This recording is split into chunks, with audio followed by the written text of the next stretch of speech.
Best holiday horror stories on Reddit. My Christmas holiday horror story. I was about 12 years old, and every Christmas before this one, I wished for a telescope. I'm a huge space nerd and have always loved everything about space. So naturally, I knew I needed a telescope. My dad finally got me a telescope for my 12th birthday, and I was so excited for it. I start unwrapping the present and see that not only is it a telescope, but it's one made by National Geographic. I couldn't have been more excited. As I open the box, suddenly my heart sinks. I think to myself, no. This can't be real. As I look inside the box, I see the telescope. Except it's not the telescope advertised on the box. The telescope was missing all of the proper attachments and lenses. The guidebook was somehow crumpled. The tripod for the telescope was missing a leg. So it was now a bipod. And worst of all, the star chart that came with it was ripped. I had wondered how all of this could happen as it was brand new and did not show any signs of wear and tear from the box. Well, it turned out that National Geographic was having manufacturing issues on this specific product. So my Christmas was kinda ruined. I couldn't return it and get a new one because it was all sold out. So my dad just got a refund and said he'd try again next year. Well, 2 more Christmases passed with the same telescope coming broken in many different ways. Then on the 3rd Christmas since the initial broken present, I finally got one that was in perfect condition. I loved it and it was amazing. It lasted 1 month before my friend accidentally broke it. I kept the star chart though. Lesson learned. Never trust National Geographic telescopes.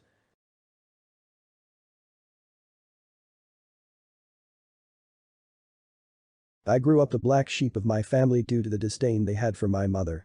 One Christmas I had been told my Aunt V was coming down as a surprise to see my grandparents. I dreaded seeing her because my relatives were telling me they were actively going to lie about me, so my aunt would knock the crap out of me. I know she loved me, though, but I always had anxiety when she visited because she shamed me for things like not knowing enough about my period when my mom was not around to teach me and no one else really bothered, and for having a learning disability. She was a school teacher and I think it affected her level of patience she had with me. I was going through a lot at the time and dreaded seeing V cause I didn't want to face her temper. I wished she wouldn't make it down to visit and I got my wish in a very horrible way. My aunt was crashed into by a drunk asshole in a pickup truck on Christmas Eve. Her car rolled and flipped and landed on top of her. The police at the border didn't want to release her to us without $5,000 up front. By the time we came up with the money, she was declining and she died from her injuries. I always blamed myself. I know she loved me. She always told me she got mad at me cause she expected the best out of me.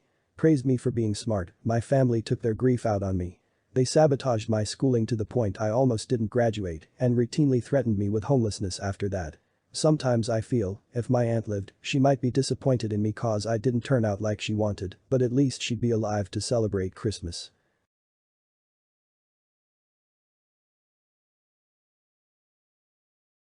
I hope you are all safe and recover quickly, and I hope you manage to have a good Christmas despite circumstances.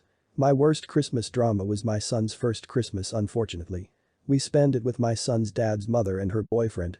They didn't want to wake up earlier than 11 a.m, then they weren't interested in him opening his presents, and when I tried to help cook dinner but they took over then didn't make what I was expecting, plus the mother was making snide remarks anytime I tried to eat anything which was very hurtful. I have weight issues that are partially beyond my control, and I have had a talk with her multiple times, explaining what my medications do to me, but she always continues to make comments anytime I eat anything, even if I haven't eaten all day.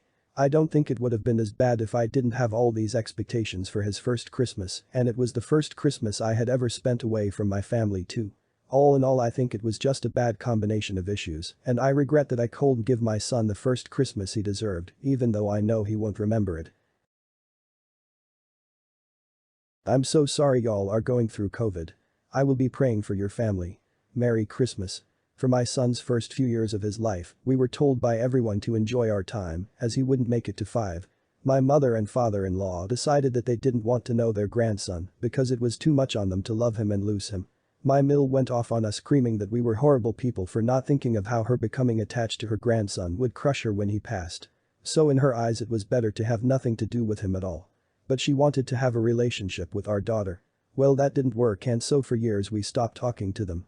If they couldn't accept our son, then they couldn't accept us. When he was 3 and the father-in-law was having some medical problems, they guilt-tripped us into visiting for Christmas. William was in a spica cast and wheelchair. They went out of their way to spend a ton of money gifts for my daughter, and when we asked where my son's present was they took another present from under the tree and gave it to us. It was a remote control car and had his cousin's name on it. She then says that it slipped her mind to get him anything. Even stating well he still acts like a baby, so it's not like he will even know. We left immediately. My daughter had just turned 5 and didn't understand why we were leaving. She was upset because she saw all the presents and didn't get to open them. My son was babbling and happy, thankfully not understanding the tension. I was doing all I could to keep it all together and not start bawling in front of them. We drove for almost 2 hours to see them and they had not changed at all. Eiley just turned 11 and William will be 10 on 12/28. We moved back to Texas to take care of my mother-in-law, but she has never changed and never will. But my husband knows none of the other kids will take care of her, so we have to. This will be the first Christmas with her, but her money went when her husband passed, so we bought a present for her to give each kid. I can only imagine the drama tomorrow will bring, but we are determined not to let her bring down the mood. Sorry to lay all this down, but it's a drama story and the first thing that pops in my mind. Okay, this was about 30 years ago. I was around 7 or 8. I grew up poor. My dad was a shot of Crown for breakfast kind of alcoholic and my mom had enough. So that year, she left him and we were on our own. We got Christmas dinner from the food pantry and my gift from the church in our new town. They were all donated to the church by members of the community. Christmas morning I start opening my gifts. Everything was fine until I opened a Connect 4 game. Excited to play it, I opened the box. Inside was a joint and a condom. I didn't know what they were at the time, but I do know that my mom moved faster than I'd ever seen. Lol, she grabbed the box and took it to the kitchen, saying she was going to wash the pieces because it was a used game. Nice cover, mom. I asked what was in the box and she said, not to worry about it. Years later she confessed to smoking the joint that night and I was shocked. My mom doesn't even drink anymore, so I thought it was funny. She said that Christmas was the most stressful she had ever had and the joint was a welcome surprise. Not a crazy horror story at the time, but thinking back I often wonder, why was there a joint and a condom in a child's game? The gifts came to us already wrapped, so I know it wasn't my mom's doing. My dad lived states away. So who did, nobody knows. Lol.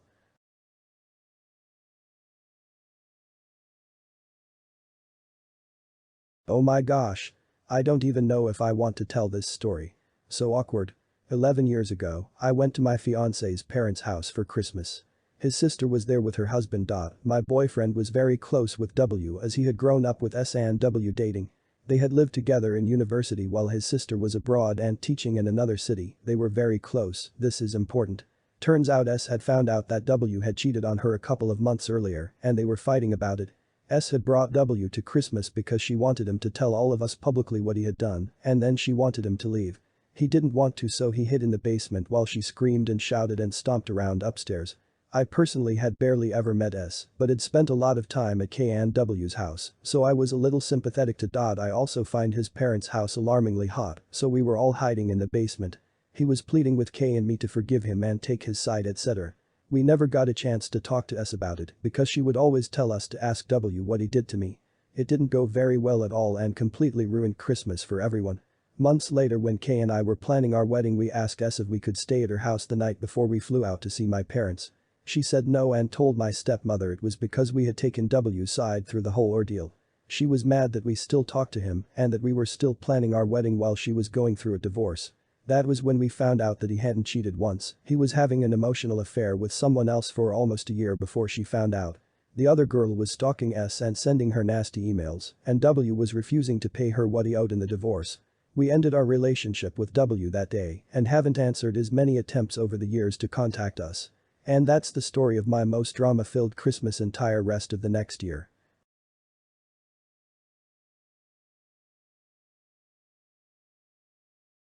My horror story is a few Christmases ago, I was spending it with my then boyfriend, now husband. We had just gotten back from a really nice Christmas brunch and my grandmother called.